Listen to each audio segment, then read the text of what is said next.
अम्मा बाद अस्तगफिरुल्लाह ली व लकुम। તમામ તારીફ અને હમદો સનાને લાયક એ પાક પરવરદિગાર છે કે જેણે આપણને જિંદગી અતા કરી, જિંદગી જીવવાની જુદી જુદી નેમતો અને સગવડો અતા કરી।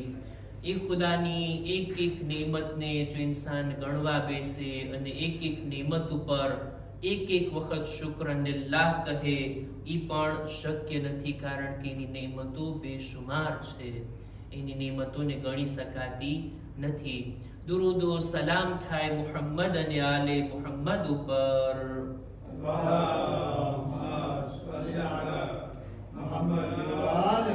કે જેઓએ આપણી હિદાયત માટે ભરપૂર કોશિશો કરી, તેઓ આ દુનિયામાં અત્યારે તો જાહેરમાં આપણી દરમિયાન નથી, પણ એમનું ઇલ્મ, એમની યાદગાર ચીજો, એમની સીરત, એમની નૂરાની હદીસો અત્યાર સુધી આપણી હિદાયત કરી રહી છે અને કયામત સુધી લોકો એનાથી લાભ અને ફાયદો ઉઠાવતા રહેશે।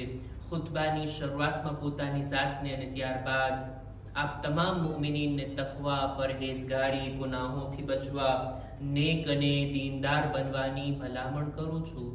નહજુલ બલાગા આપણા ખુતબે જુમાનો વિષય છે અને એનો 23મા નંબરનો ખુતબો આપણે શરૂ કર્યા હતા અને આ ખુતબાની અંદર એક એક પેરેગ્રાફને આપણે દર ખુતબામાં બયાન કરીએ છીએ। આજે જે વાતને બયાન કરવી છે તે આ કે જેવી રીતના આના પહેલા ઇમામ બયાન કરી ચૂક્યા આ ખુતબાની અંદર કે ખુદાએ આ દુનિયાની અંદર લોકોની દરમિયાન બધાની અંદર કઈ ને કઈ તફાવત રાખ્યો છે, કઈ ને કઈ વિશેષતા રાખી છે। દરેક લોકોની એક અનોખી જિંદગી છે, બધા એક સમાન નથી। એ લોકોના રિસ્ક રોજીમાં પણ ખુદાએ તફાવત રાખ્યો છે। અમુક લોકોને ખુદાએ વધારે આપ્યું અને અમુક લોકોને ઓછું આપ્યું અને આ તફાવત પણ ખુદાના તરફથી છે। ખુદાએ લોકોના રિસ્કો રોજીને વરસાદના ટીપા માફક વરસાવ્યો। હવે અમુક લોકોને વધારે નસીબ થયું, જેવી રીતના અમુક જમીનો ઉપર વધારે વરસાદ પડતો હોય અને અમુક જમીનો કોરી રહી જતી હોય, એવી રીતના અમુક લોકોને ઓછી રોજી આપી છે। આ મોકા ઉપર બંધાની શું જવાબદારી બને ઈ મૌલા બયાન કરવા માંગે છે। મૌલાની વાત ઉપરથી ઈ આપણે સમજવાનું છે કે ખુદાએ જો તફાવત રાખ્યો હોય, ખુદાએ જો રોજી આપવામાં એકબીજા કરતા વધારે આપ્યું હોય, તો આ મોકો ઈ છે કે જ્યારે ખુદાના ફૈસલા ઉપર બંદો રાજી રહે, તસ્લીમ રહે અને આ બંદાની જવાબદારી। એટલે જ રિસ્ક અને રોજી મેળવવા માટે ગલત રસ્તાને ન અપનાવે। ઇમામ બયાન કરે છે, આજે જે પેરેગ્રાફ રજૂ કરવું છે એની અંદર કે વકઝાલિકલ મરઉલ મુસ્લિમ અલ બરીઉ મિનલ ખિયાના યંતઝિરુ મિનલ્લાહ ઇહદલ હુસ્નયૈન। જ્યારે કોઈ ઇન્સાન ખયાનતથી દૂર રહે, કોઈ મુસલમાન રિસ્ક અને રોજી મેળવવા માટે ગલત રસ્તાથી પરહેઝ કરે, ગુનાહના કામમાં ના પડે, ખયાનત ના કરે, બીજાના માલને લૂંટી ના લે, ગલત તરીકાથી હડપ ના કરી લે, ખયાનતથી જો મુમિન મુસલમાન દૂર રહી જાય તો એને બે માંથી એક ફાયદો તો જરૂર થશે। મૌલા બયાન કરે છે યંતઝિરુ મિનલ્લાહ ઇહદલ હુસ્નયૈન, બે ફાયદાઓમાંથી એક ફાયદો ખુદા જરૂર આ દુનિયામાં જ એને અતા કરશે। સૌથી પહેલો ફાયદો ઇમ્મા દા'i અલ્લાહ ફમા ઇન્દલ્લાહ ખૈરુલ્લાહ। યા તો ઈ કે માણસ જો ખયાનતથી, બુરા તરીકાથી, ગલત તરીકાથી માલ કમાવવાથી પોતાને બચાવી લે અને જો એની જિંદગી પૂરી થઈ જતી હોય, ખુદાની બારગાહમાં ચાલ્યો જાતો હોય, તો પણ ઈ માણસ પાક અને ગુનાહથી મહેફૂઝ રહીને જિંદગી જીવો। એની જિંદગી પૂરી થઈ, એને ખયાનત નથી કરી, એને લોકોના માલને ગલત તરીકાથી હાસિલ નથી કર્યો, એના બદલામાં ખુદા જે આખિરતમાં દેશે, ખુદા જે અજરો સવાબ એને આપશે તો બહેતર છે આ ગુનાહથી કમાયેલા માલ કરતા। અને ઇન્સાન જો ખયાનતથી દૂર રહે, માલમાં ગડબડ ના કરી અને માલને સહી તરીકાથી હાસિલ કરે, પ્રમાણિકતાની સાથે ઇન્સાન જો જિંદગી જીવે તો ખુદા એના નામને, એમની યાદને પણ, એના જિક્રને પણ સારી રીતના બાકી રાખશે. લોકો એને આ રીતના યાદ કરશે કે આ ગલત કામ કરી શકતો હતો, ગોટાળા કરી શકતો હતો, ગલત રસ્તાથી માલ મેળવી શકતો હતો, એમ છતાં એને હલાલ તરીકો અપનાવ્યો, સીધા રસ્તાથી એને માલ હાસિલ કર્યો. એની યાદ, એનું નામ લોકોની દરમિયાન સારા શબ્દોમાં લેવામાં આવશે. આ દુનિયામાં ફાયદો અને આખિરતમાં એને અજરો સવાબ તો મળશે. અથવા તો જો બંદો ગુનાહથી અને ખયાનતથી બચી જાય, એની જિંદગી પૂરી ના થઈ હોય, હજી આ દુનિયામાં જીવે, તો ખુદા એને એવો રિસ્ક, એવી બરકત, એવી રોઝી એની જાતમાં, એના માલમાં, એની ઔલાદમાં અતા કરશે કે જેનો કોઈ હિસાબ નહીં હોય. વ ઇમ્મા રિઝ્કલ્લાહ ફઇઝા હુવા ذو અહલિ વ માલિન વ મઅહુ દીનુહુ વ હસબુહ. બંદો જો ખયાનતથી બચી જાય, ગલત કામો કરવાથી બચી જાય, સીધા તરીકાથી માલને હાસિલ કરે, ખુદા એને રિસ્ક અતા કરશે, ખાસ રોઝી અતા કરશે. એના અંદર, એના માલમાં, એની ઔલાદમાં, અને એનો દીન પણ મહેફૂઝ રહી જશે, કારણ કે એને ગુનાહ નથી કર્યા. એની ઇજ્જત અને આબરૂ પણ સમાજમાં મહેફૂઝ રહી જશે. આના કરતા કોઈ સારી ચીજ હોઈ શકે? માણસો એમ જ વિચારતા હોય, બસ મારે માલદાર થવું છે, કોઈ પણ તરીકાથી હલાલ હરામ જોયા વગર બસ મારે માલ મેળવી લેવો છે. બધી નેમતો ફક્ત માલ જ નથી. માલ, વધુ પડતો માલ, અને પણ ગલત તરીકાથી આવેલો માલ, એ ક્યારેય ઇન્સાનને સુખી નથી કરી શકતો. ઇમામ પોતાના આ બયાનની અંદર આ વાતને બયાન કરે છે કે ઇન્સાનને જોઈએ કે પાક જિંદગી ગુજારે, ખયાનતથી દૂર રહે. ખુદા રોઝી આપનાર છે, ખુદા બરકત આપનાર છે. આ દુનિયામાં તો મળશે જ, દુનિયામાં તો એની ઇજ્જત અને આબરૂ બાકી રહેશે જ. આખિરતની અંદર ખુદા જે અજરો સવાબ અને જે નેકીઓ એને અતા કરશે, એને તો ત્યાં જ ઇન્સાન જોઈને ખુશહાલ થશે.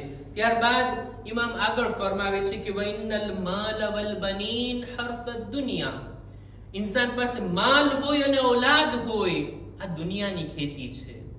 દુનિયાની અંદર આ બે ચીજો હોય તો ઇન્સાન સુખી છે. ક્યારેક એની પાસે માલ વધારે હોય, ક્યારેક એની પાસે ઔલાદ હોય.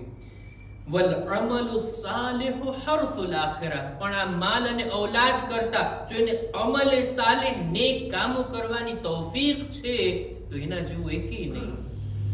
સારા રસ્તા પર છે, સીધા રસ્તા પર છે, ગુનાહોથી બચે છે, પાક જિંદગી ગુજારે છે, ન તો એની જિંદગીમાં ઝુલ્મ, ખયાનત અને એવું કંઈ નથી. હલાલ તરીકાથી હલાલ માલને મેળવે છે, ઇજ્જત આબરૂ પણ મહેફૂઝ, ખુદા પણ એનાથી રાજી. આવી જિંદગીથી બહેતર કઈ હોઈ શકે? માલ, ઔલાદ આ દુનિયાની ઝીનત છે. અમલે સાલિહ આ આખિરતની ખેતી છે, આખિરતમાં કામ આવશે. વકદ યજમઉહુમુલ્લાહ તઆલા લિઅક્વામિન. ક્યારેક ખુદા એવો લુત્ફ કરે છે ને અમુક લોકો ઉપર કે એને દુનિયામાં માલ, ઔલાદ પણ આપે છે, નેક કામો કરવાની તૌફીક પણ આપે છે. ક્યારેક આ બધું ઇન્સાનની જિંદગીમાં જમા થઈ જાય તો ખુશનસીબ કહેવાય કે આ રીતની ખુદા તરફથી રહેમત મળે, ખુદાનો લુત્ફો કરમ ઇન્સાનના શામિલે હાલ થાય કે અમલે સાલિહની પણ તૌફીક, માલ પણ હોય અને ઔલાદ પણ હોય, અને સારો zikr, સારી યાદને આ દુનિયામાં મૂકીને જાય. ખરેખર ઇન્સાન જો આ બાબતે વિચાર કરે ને કે મારી આ જિંદગીમાં હું કેટલું કમાણો, એ મહત્વનું નથી. મારી કેટલી ઔલાદ છે, કેટલા એના બચ્ચાઓ છે, મારા કેટલા પોતરા નવાસા છે, મારું ફેમિલી કેટલું મોટું છે, એનું મહત્વ નથી. હું કેટલા આમાલ, કેટલી નેકીઓ કરીને આખિરતમાં કદમ રાખું ને, એ મહત્વનું છે.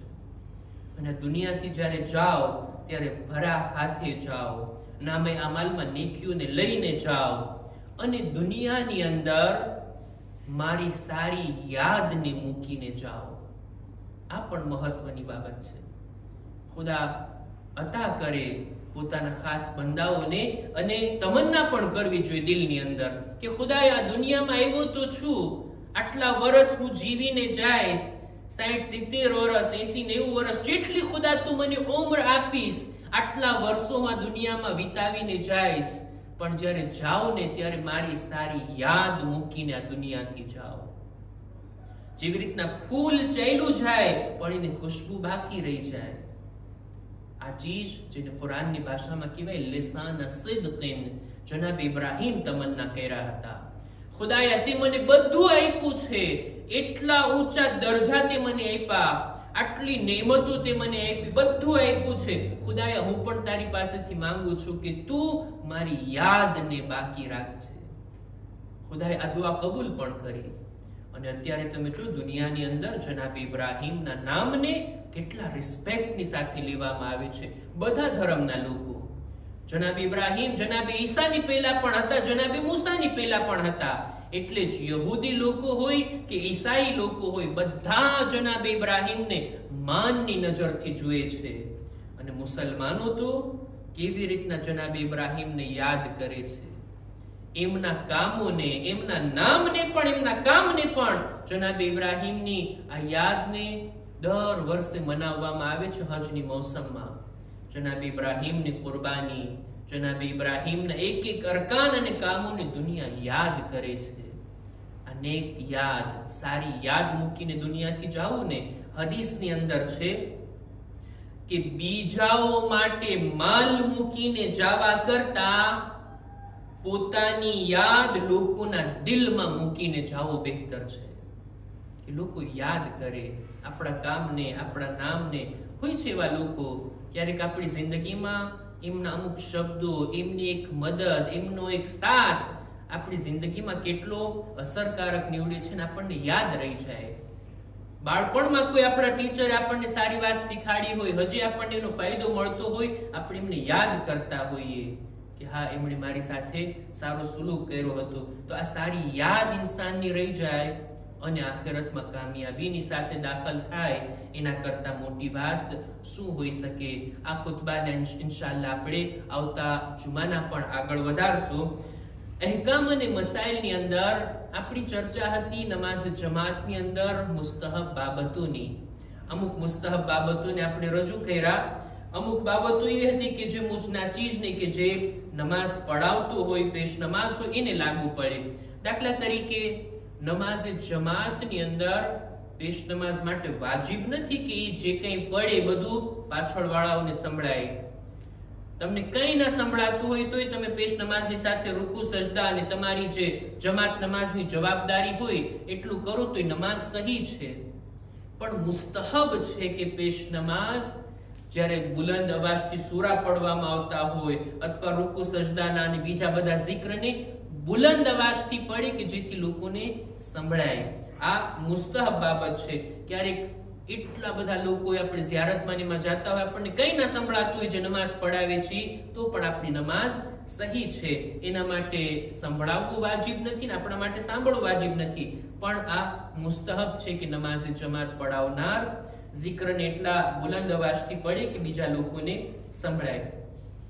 જ્યારે પણ પેશ નમાઝને એવું મહેસૂસ થાય, એવો અવાજ સંભળાય કે કોઈને જમાત નમાઝમાં દાખલ થવું છે, પેશ નમાઝ રૂકુમાં હોય અને કોઈ દાખલ થવા માંગતું હોય, કંઈ પણ ઈશારો કરે, કંઈ પણ અવાજ કરે, યા અલ્લાહ કહીને આગળ આવતું હોય, ત્યારે પેશ નમાઝ માટે મુસ્તહબ છે કે ઈ રૂકુના zikરને 2 ગણો કરી નાખે, જેથી આરામથી જે દાખલ થવા વાળો છે તે નમાઝમાં દાખલ થઈ જાય. ત્યારબાદ નમાઝે જમાતમાં જો પહેલી સફમાં જગ્યા હોય, બીજી સફમાં જગ્યા હોય અને સફોની અંદર હજી જગ્યા ખાલી હોય અને માણસ પાછળ ઊભો રહે, દૂર ઊભો રહે, એકલો ઊભો રહે, આ મકરૂહ છે. એક એક સફને ભરી નાખવી જોઈએ, દરમિયાનમાં જગ્યા ન રાખવી જોઈએ. કોઈ માણસ એકલો ઊભો રહે, દૂર ઊભો રહે તો ઈ મકરૂહ છે, ભલે નમાઝ સાથે એનું કનેક્શન હોય.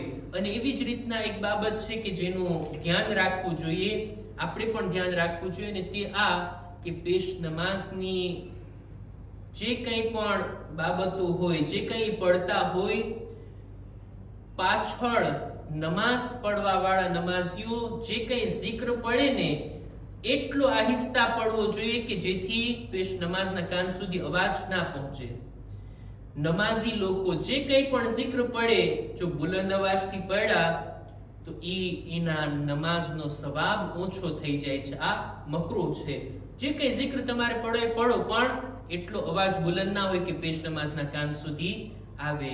કોઈ પણ zikr, રૂકુ હોય, કુનૂત હોય, તશહુદ હોય, સલામ હોય, મને ક્યારેક આવતું હોય, ખબર નથી કોનો છે અવાજ, પણ ક્યારેક મને સંભળાતો હોય કે કોઈ મારી સાથે સાથે પડે છે, મારા કરતા અલગ કંઈક પડે છે, તો આ ધ્યાન રાખવું જોઈએ. શા માટે આપણે આપણી નમાઝને મકરૂહ કરીએ અને આપણા અવાજને બુલંદ કરીએ? જે કંઈ zikr પડવા હોય બધા આહિસ્તા પડવાના હોય. આ હતા અમુક નમાઝ જમાતના મુસ્તહબ અને મકરૂહ અહેકામ. ખુદાની બારગાહમાં દુઆ ગુજારીએ છીએ, પરવરદિગારા તારા દીનને જાણવા, સમજવા, અમલ કરવાની અમોને નેક તૌફીક અતા ફરમા. ખુદાયા અમારા મા બાપના ગુનાહોને માફ કર. અમીરુલ મુમિનીનની તાલીમાત પર અમલ કરવાની નેક તૌફીક અતા કર. ખુદાયા દરેક મુમિનીન મુમિનાતની જાન, માલ, ઇઝ્ઝત, આબરૂની હિફાઝત ફરમા. જીવ બીમાર છે, શફા અને તંદુરસ્તી અતા કર. અમારા બદનમાં પણ સલામતી આપી દરેક બીમારીઓથી મહફૂઝ રાખ. ઝમાનાના ઇમામના ઝુહૂરમાં તાજીલ ફરમા.